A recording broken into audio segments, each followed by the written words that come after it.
What we hear also is that there's another pernicious element, and the thing we have to stop in these countries is a thing called communism, and that there are communists in these countries.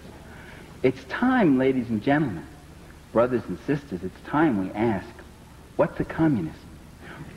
What does a communist do that is so dangerous?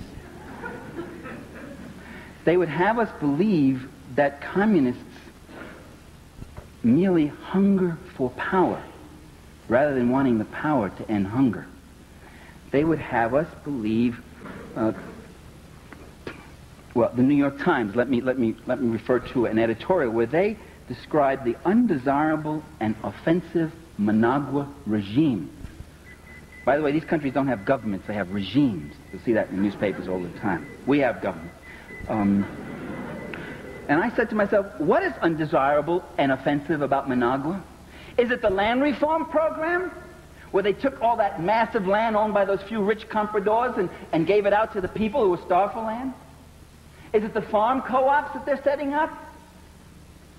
Is it the community industries and the public work programs to create jobs for people who have been chronically unemployed? Is it the food program, a ration of beans and rice for every kid in Nicaragua so that nobody, no matter how poor that country is, they're all getting fed? Is it having the lowest infant mortality rate in Central America despite earthquake and civil war and foreign invasion and attack and embargo? Lower even than Costa Rica, which is supposed to be the big show place? What's so offensive about Managua? It is those things in some degree. It is creating a competing social order. It is people, it is those who have been downtrodden, it has been those who have been used as fodder in the capital accumulation process, now claiming back the process of production, claiming back their own land, claiming back their own flag, their own dignity, and saying, this country is going to be for us and not for you anymore, gringo.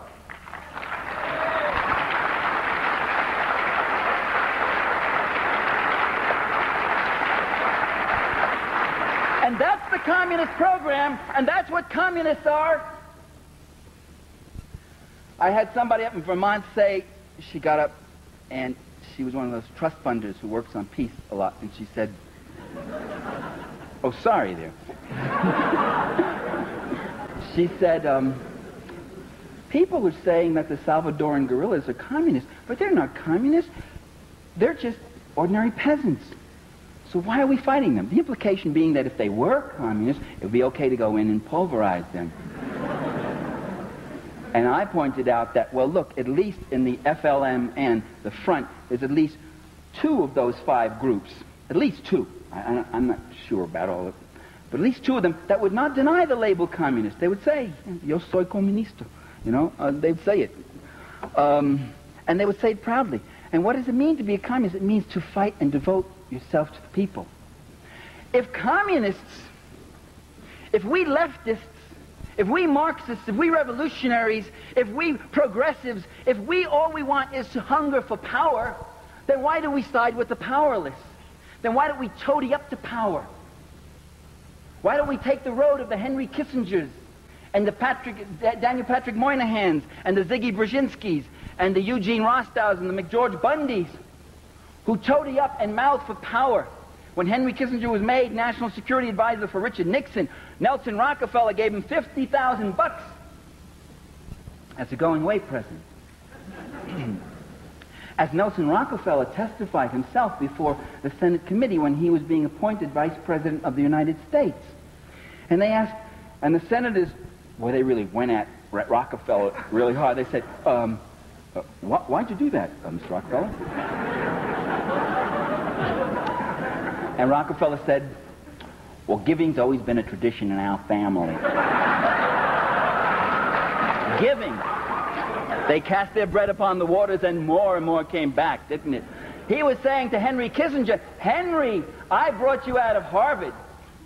I brought you out of that Center for, or whatever that was, Strategic Studies, because I liked the books you were writing and you were writing them for me.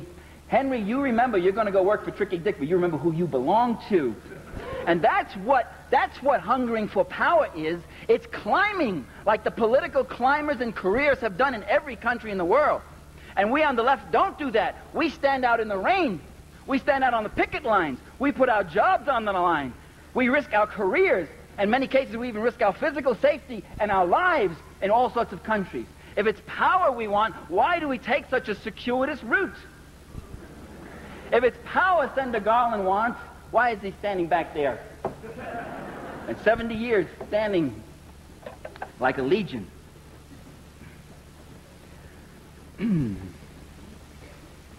Well, these communists do all these reform things, yes.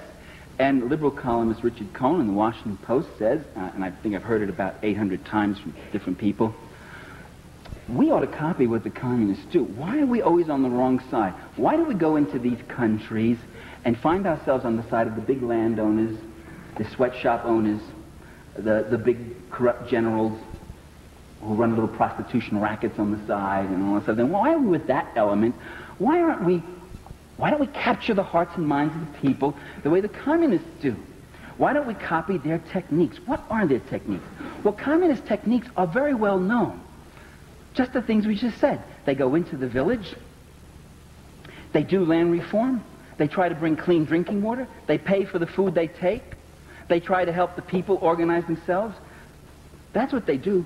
But if we did those things, we not only would have stolen their program, we would have become them. Because that's what they were doing. That's the thing we're fighting to prevent. Not we. That's what our government and our ruling class is fighting to prevent. That's why we always go in on the wrong side, because the wrong side is the right side for the class interests of this administration and every other administration that's occupied the White House. So it is the heart of U.S. policy, ladies and gentlemen, to use fascism to preserve capitalism while claiming to be saving democracy from communism.